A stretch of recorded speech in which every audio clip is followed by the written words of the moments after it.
राजधर्मान स्त्री धर्मान मोक्ष धर्मान विभागशः त्यामध्ये राजधर्माचा उल्लेख केला।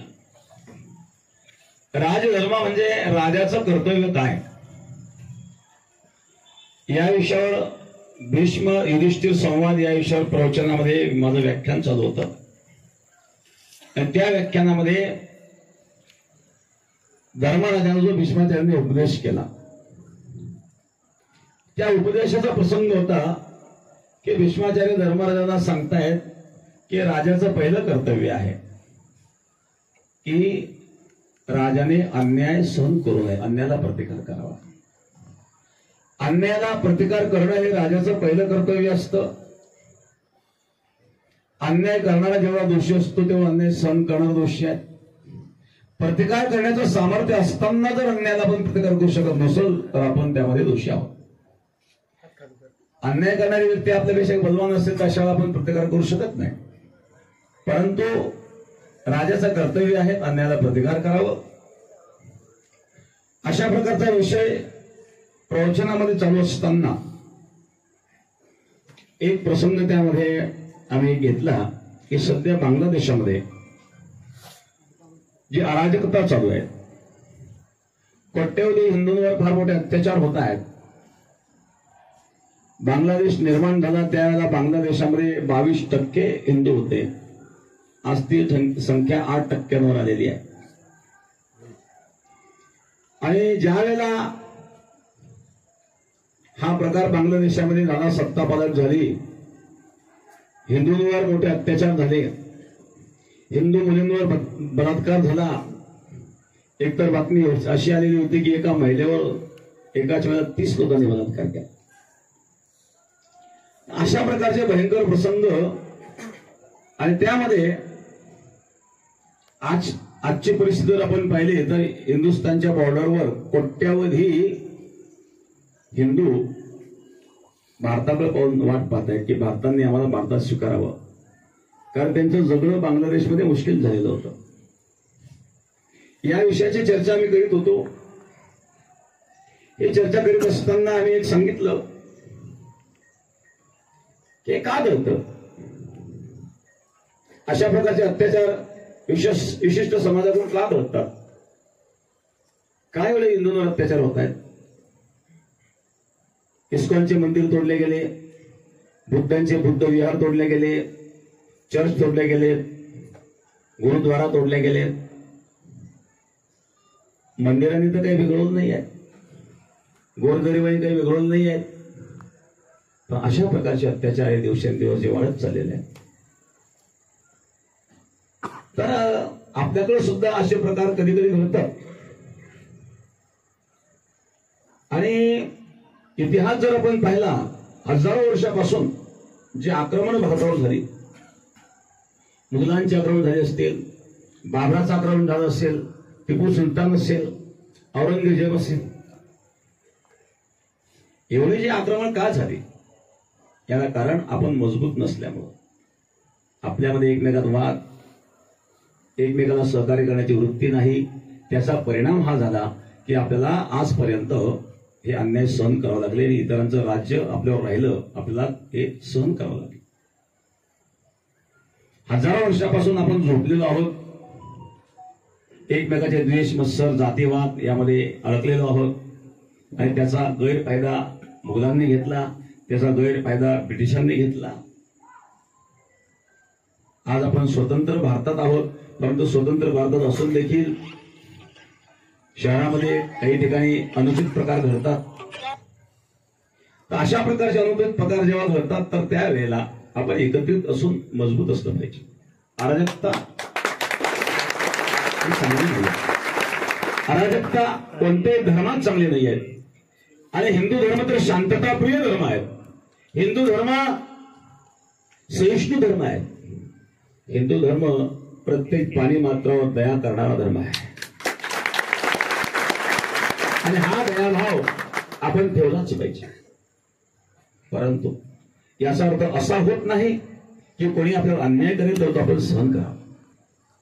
दयाभाव असावा, अन्याय आपण कधीच करू नये एखाद्या व्यक्तीला विनाकारण गवताची काळी देखील टोचू नये.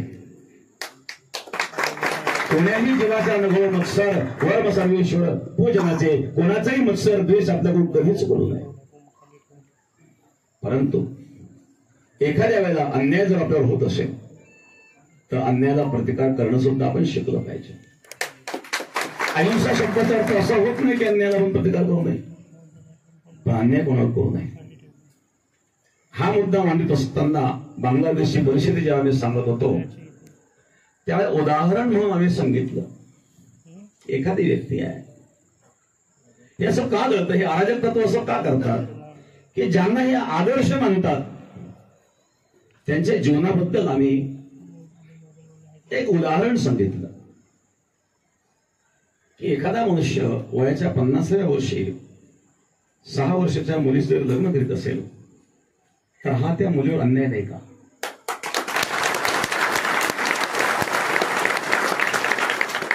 मला एका पत्रकाराने प्रश्न विचारला होता, म्हणजे महाराज मग तुम्ही दुसऱ्या धर्मावर का बोलता? का बोलता विषय नाही, संविधानाने प्रत्येकाला स्वातंत्र्य दिलेलं आहे बोलण्याचं. दुसरी महत्वाची गोष्ट यामध्ये अशी आहे की जे काही आम्ही बोललेलो आहे ते ग्रंथात लिखित आहे. आम्ही स्वतःच्या मनाने बोललो नाही किंवा असत्य बोललो नाही. आणि विश्लेषण करण्याच्या प्रक्रिया प्रत्येकाच्या भिन्न भिन्न असतात. जे आम्हाला वाटलं ते आम्ही बोललो.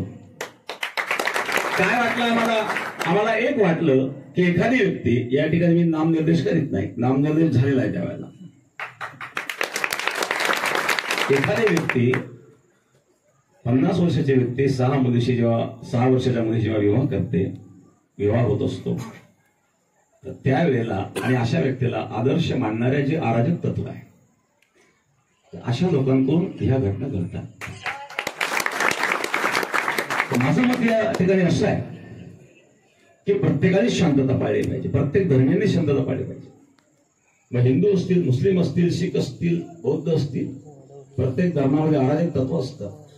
प्रत्येक धर्मामध्ये चांगल्या विचाराचे देखील लोक असतात. जे चांगल्या विचाराचे लोक आहेत त्यांनी एकत्रित येऊन काही कुप्रथा ज्या आपल्या धर्मामध्ये असतात त्या बाजूला करण्याचा प्रयत्न केला पाहिजे. हिंदू धर्मामध्ये काही कुप्रथा होत्या, त्याला विरोध झाला, हिंदू धर्माने ती स्वीकारला आणि त्या कुप्रथा दूर केल्या. तसं एखाद्या धर्मामध्ये जर एखादी अशी काही कुप्रथा असेल, ती कुठल्याही व्यक्तीकडून असो, पण त्या कुप्रथेमुळे जर एखाद्या व्यक्तीवर अन्याय होत असेल तर माझं मत असं आहे की मुस्लिम मंडळींनी सुद्धा एकत्रित विचार करून अशा कुप्रथा दूर करण्याचा प्रयत्न केला पाहिजे. म्हणून धर्म कुठलाही असो, एक माणुसकी हा सर्वात मोठा धर्म आहे आणि माणुसकी या धर्मानुसार हे अनुचित आहे असं मला वाटलं आणि ते मी व्यक्त केलं. आता त्यामध्ये माझं संपूर्ण प्रवचन जर ऐकलं तर हा मुद्दा लक्षात येतो, परंतु काहींनी काय केलं, तेवढीच चुकली कट केली आणि ती व्हायरल केली आणि त्यामुळे तो गैरसमज निर्माण झाला. खरं त्याच्या पाठीमागचा माझा उद्देश हा होता की बांगलादेशामध्ये जे काही अराजकता घडलेली आहे आणि त्या अराजकतेला कारण जे आहे ते कारण म्हणून ते उदाहरण मी त्या ठिकाणी दिलं होतं. हा मूळ उद्देश माझा बांगलादेशामध्ये घडलेल्या हिंदूंवर अत्याचारांना आणि त्या ठिकाणी वाचा पडावी आणि अशा प्रकारे समाजाने याचा विचार करावा. आणि यामध्ये मी एक सांगितलं की जो प्रकार बांगलादेशामध्ये घडत आहे, आपण जर सावध झालो नाही तर आपल्याकडे सुद्धा असा प्रकार घडू शकतो. आणि म्हणून आपण एकत्रित राहिलं पाहिजे आणि अन्यायाला प्रतिकार करायला देखील आपण शिकलं पाहिजे. हा त्या संपूर्ण प्रवचनाचा एक मुद्दा होता. आता याचा अनेकांनी वेगवेगळ्या प्रकारचा इश्यू केला. काही राजकीय लोकांनी त्याचा फायदा घेतला असेल. आम्ही राजकीय नाही, राजकीय कुठल्याही पक्षाचे समर्थक नाही आणि राजकीय कुठल्याही पक्षाचे विरोधक नाही. आम्ही कुठल्याही धर्माचे समर्थक नाही, कुठल्याही धर्माचे विरोधक नाही, परंतु हिंदू धर्मामध्ये आमचा जन्म झालेला असल्यामुळं आमचं सर्वस्व सनातन आहे आणि आमचा हा उद्देश आहे. आपण आपल्या धर्माचं पालन करावं. स्वधर्म निधनम श्रेय परधर्मो भयावह. स्वतःच्या धर्माचं पालन करण्याकरता किती कष्ट झाले तरी चालेल, आपण आपल्या धर्माचं पालन करावं, पण दुसऱ्याच्या धर्माचा स्वीकार करू नये आणि दुसऱ्याच्या धर्माचा आदर मात्र करावा. दुसऱ्याच्या धर्माचा आदर करावा, स्वतःच्या धर्माचं पालन करावं, हा आमचा एक पाठीमागचा शुद्ध उद्देश आहे. आणि कोणी जर त्याला राजकीय अर्थ लावित असेल तर तो सुद्धा चुकीचा आहे. राजकारणाचा आमचा संबंध नाही. संत राजकारणाच्या पलीकडे असतात. राजकीय पक्षाचे लोक आमच्याकडे येत असतील, जात असतील, सर्वच पक्षाचे लोक येतात. भारतीय जनता पार्टी लोक येतात, काँग्रेसचे लोक येतात, राष्ट्रवादीचे लोक येतात, सेनेचे लोक येतात, सर्वच आपल्याकडे येतात. परमात्मा सर्वांचा आहे. सकळास येथे आहे अधिकार, कलियुग उद्धार हरीच्या नामे. ब्राह्मण क्षत्रिय वैश्य शूद्र चांडाळ आहे अधिकार, बाळे नारी नर आदी करून वेश्याही सर्वांना अधिकार आहे. कोणत्याही जातीचा असू द्या, कोणत्याही पंथाचा असू द्या. यारे यारे लहान थोर याती भरते नारी नर, करावा विचार न लगे चिंता कोणाची. हा विचार आपण करावा. नारी नर असो, लहान असू द्या, मोठे असू द्या, कुठल्या जातीचे असू द्या, न पाहे याती कुळाचा विचार. भक्त तोरणाकर ज्ञानाबाई. वारकरी संप्रदायामध्ये सर्व जातीचे सर्व पंथाचे संत होऊन गेलेले आहेत. त्यामध्ये मुस्लिम सुद्धा आहेत. कबीर, मोमीन, लतीफ, मुसलमान, सेना, नहावी, जान, विष्णुदास. वृंदावना रसखान नावाचे एक संत होते, मुसलमान होते. ताज नावाचे एक संत होते, मुसलमान होते. इथं धर्माचा विषय नाही आहे, इथं अराजकतेचा विषय. अराजक तत्व जे असतात आणि आपण काय असतो, आपण ज्यावेळेला जातीमध्ये विभागला जातो आणि अराजक तत्व त्याचा गैरफायदा घेतं, अशा वेळेला आपण सावध राहायला पाहिजे. हा त्याच्या पाठीमागचा आमचा शुद्ध उद्देश आहे. कोण इश्यू करणार आणि कोण त्याचा काय अर्थ करणार, हा ज्याचा त्याचा विषय आहे. आणि हे माझं स्वतःचं मत मी या ठिकाणी स्पष्ट केलेलं आहे. या ठिकाणी बरेच काही चॅनलवाले या ठिकाणी उपस्थित आहेत. आपण चांगल्या प्रकारचे दाखवावं. बऱ्याच चॅनलवाल्यांनी हा मुद्दा उचलून धरला. गंगागिरी महाराजांच्या सप्ताहामध्ये केलेलं वक्तव्य, पण गंगागिरी महाराजांच्या सप्ताहामध्ये 7 दिवसांमध्ये 25 लाख लोक येऊन गेले. या 25 लाख लोकांची भोजनाची व्यवस्था कशी झाली, 10,000 लोक रात्रंदिवस भजन कसे करीत होते, हे एकाही चॅनलने दाखवलं नाही. सद्गुरु गंगागिरी महाराज का दाखवलं नाही? म्हणजे याचा अर्थ असा आहे की या गोष्टी चांगल्या घडतात त्या तुम्हाला दाखवायच्या नाहीये. या ठिकाणी एवढा मोठा लाखो समाज एकत्रित येतो. लोक घरदार सोडून भजन करण्याकरता येतात आणि त्या ठिकाणी भक्तीचा आनंद, भक्तीचा रस, एवढे लाखो लोक त्या ठिकाणी असताना देखील कुठली अराजकता कधी होत नाही. प्रत्येक मनुष्य स्वयंशिस्त असतो. तिथं पोलीसची सुद्धा यंत्रणेची गरज पडत नाही. इतकं आदर्श आणि 177 वर्षापासून चालू आहेत. द्विशताब्दीच्या जवळ चाललेलो आहेत आपण. 250 वर्ष पूर्ण होऊन गेलेले आहेत. शेतकऱ्याचे शेतकरी चाललेत. देशाला स्वातंत्र्य मिळण्याच्या 100 वर्ष आधीपासून ही परंपरा चालू आहे. या परंपरेमध्ये चांगल्या गोष्टी काय काय घडतात यापैकी एकही शब्द कुठल्याही चॅनलने दाखवला नाही. हे दुर्दैव आहे. थोडी क्लिप आणि बाजूला करून त्यावर इश्यू करण्याचा प्रयत्न केला जातो. ज्या वेळेला कांची कामकोटीचे शंकराचार्य यांना जयललिता यांनी अटक केली होती. जयललिता मुख्यमंत्री असताना त्यांना अटक झाली होती कोणाच्या आरोपावरून. अनेक चॅनलवाल्यांनी, काही चॅनलवाल्यांनी महिना दाखवलं, पण तो खरोखर जेव्हा सुप्रीम कोर्टाने त्यांना निर्दोष सोडलं, एकाही चॅनलची हिंमत झाली नाही दाखवायची. का नाही? म्हणजे केवळ निगेटिव्हिटी तुम्ही दाखवता का?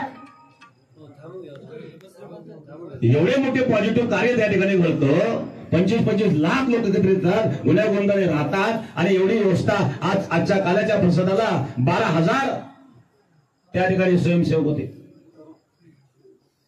ते गावकरी रात्रंदिवस झटत होते. दसमीच्या दिवशी 1 लाख लिटर आमटी लागलेली आहे. 3-3, 4-4 लाख लोक दररोज त्या ठिकाणी भोजन करीत होते. एवढं मोठं समाजाला एकत्रित करण्याचं, समाजाला सन्मार्गाला लावण्याचं कार्य कोणी केलं?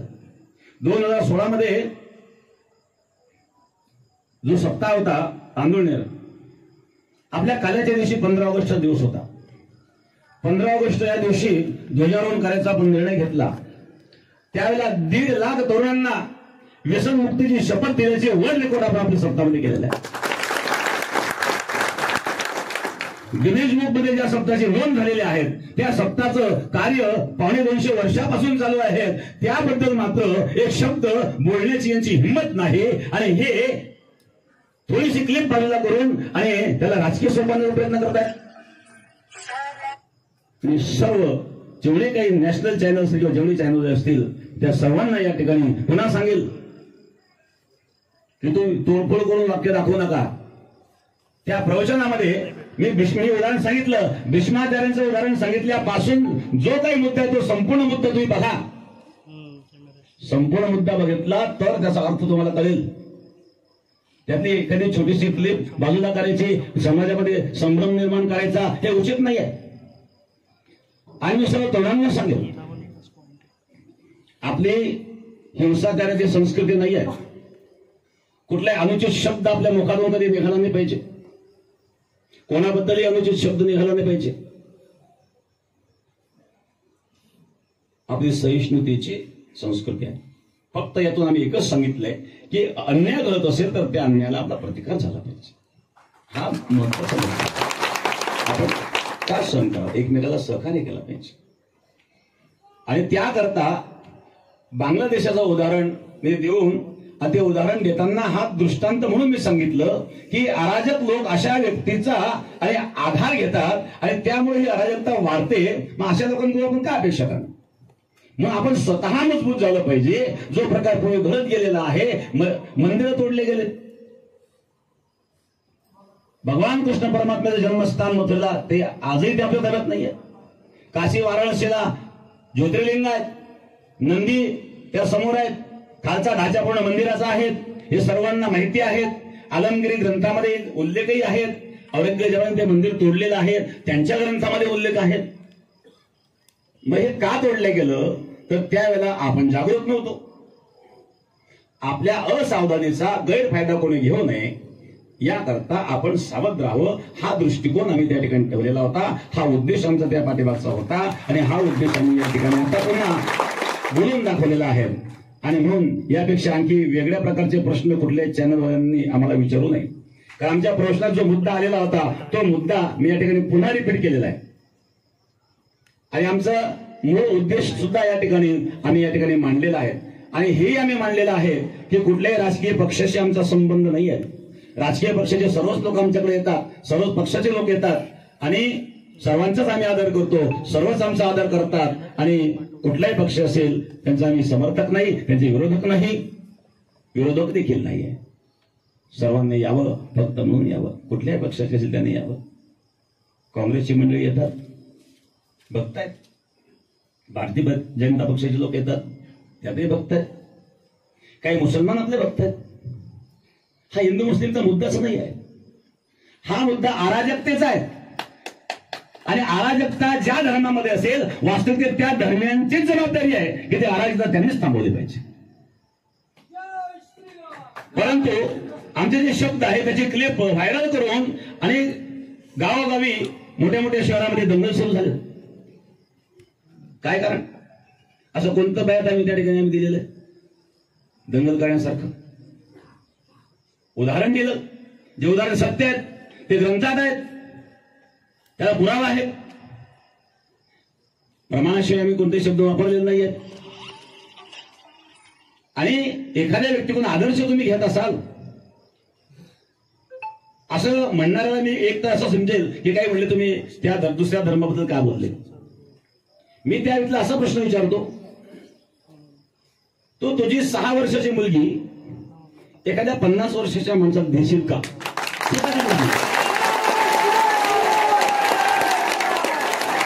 हे जर त्याला अनुचित वाटतं तसं मला अनुचित वाटलं मी ते बोललो. एखाद्याला ते मान्य असेल तो त्यांचा विषय. आणि म्हणून या ठिकाणी जे काही होतं ते मी स्पष्ट केलेलं आहे. आणि इथून आणखी मी पुन्हा एक गोष्ट स्पष्ट करतो की पुन्हा पुन्हा मीडियाने आमच्याकडे येऊन त्रास देऊ नये. जी बाजू आहे ती स्पष्ट मी मांडलेली आहे आणि त्या विषयावर मी ठाम आहे. काही लोकांनी मला असे प्रश्न विचारला की माफी मागणार का? माफी मागण्यासारखं आम्ही काही केलेलं नाही. आम्ही काही चूक केलेली असं आम्हाला वाटत नाही. ज्याला वाटत असेल तो त्यांचा प्रश्न आहे. काहींनी प्रश्न असा विचारला की तुमच्यावर काही FIR दर्ज झालेले आहेत.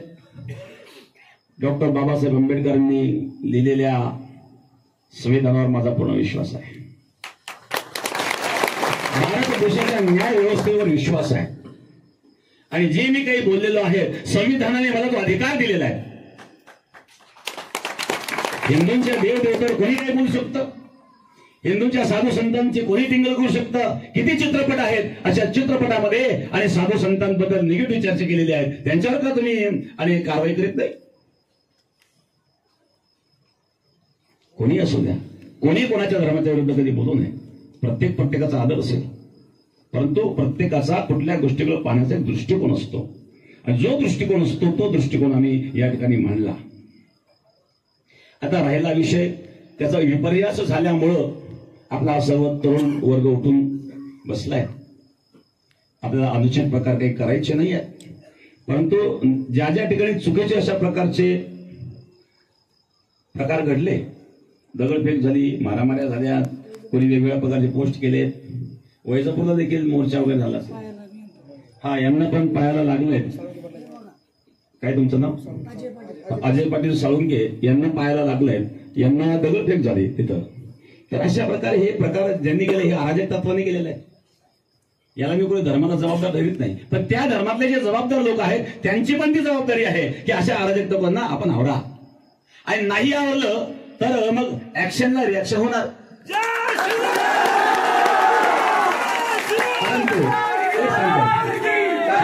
शांत शांत शांत एवढं उत्तेजित होऊ नका. उत्तेजित होण्याकरता मी बोलत नाही आहे. समाजामध्ये जर अशा प्रकारचे अराजक होत असतील तर आपल्याला शांततेने आंदोलन करण्याचा अधिकार संविधानाने दिलेला आहे. शांततेने आपण आंदोलन करावं. धर्माबद्दल, आपल्या संस्कृतीबद्दल, देशाबद्दल आपल्याला प्रेम असावं. कोणाला अनुचित बोलू नये. कोणी एखाद्या दुसऱ्या धर्माचा जरी असेल तर त्या व्यक्तीला सुद्धा चुकीचं आपण कधी बोलू नये. आणि म्हणून आपण शांततेचा मार्ग स्वीकारावा अशाच प्रकारचा आम्ही आपल्याला आदेश देतो. कुठे अराजकता होता कामा नये, कुठे चुकीचं मेसेज जाता कामा नये, परंतु आपण आपलं कार्य जे काही आहे ते कार्य करावं. तर मला असं वाटतं आता जे या ठिकाणी मत व्यक्त केलेलं आहेत हे आपण सर्वांनी ऐकलं. हे मीडियामध्ये सुद्धा गेलंय, परंतु आता इथून पुढे आमचे कीर्तनाचे कार्यक्रम सुरू होणार. 2-2, 3-3 कार्यक्रम आम्हाला दररोज आहेत. आणि म्हणून आता अशा वेळेला कोणी मीडियावाला आमच्या पाठीमागं माईक घेऊन येईल म्हणून मी त्यांना सांगतो आता हे बंद करा. जे स्टेटमेंट मी आता दिलेलं आहे याबद्दल आता या विषयावर मी पुन्हा कधी बोलणार नाही आणि माझ्याकडे कोणी येऊ नये. नॅशनल मीडिया असेल किंवा कोणते युट्यूबवाले असतील, कोणी माझ्याकडे या विषयावर येऊ नये. मी माझी बाजू या ठिकाणी मांडलेली आहे, स्पष्ट केलेली आहेत आणि ती भूमिका माझी स्पष्ट आहे. त्या भूमिकावर मी ठाम आहे. जे मी बोललेलो आहे त्यावर देखील मी ठाम आहे.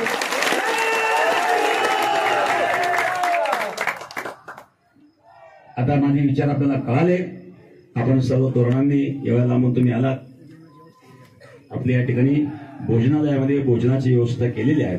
आपण भोजन करून जावं आणि भगवंताचं नामस्मरण, भगवंताचं स्मरण, भगवंताचं नाम म्हणून आपण जय जयकार करू शकतो. भारत माता की जय आपण जय जयकार करू शकतो. पण कुठल्याही व्यक्तीला आपण कधी काही बोलायचं नाही. कुठल्याही व्यक्तीबद्दल आपल्या मुखामध्ये काही शब्द निघला नाही पाहिजे किंवा आपल्याकडून अनुचित प्रकार कधी घडला नाही पाहिजे, अराजकता घडली नाही पाहिजे. आपली संस्कृती ती नाही आहे. म्हणून आपल्या संस्कृतीचं आपल्याकडून पालन व्हावं हाच संपूर्ण तरुणांना मी या ठिकाणी आदेश देतो आणि सर्व तरुणांना हे आव्हान करतो की जे काही तुम्हाला आणि तुमच्या जीवनामध्ये जे काही करायचं असेल ते शांततेने आपण करावं. कुंडली गर्दरी टोल श्री ज्ञानदेव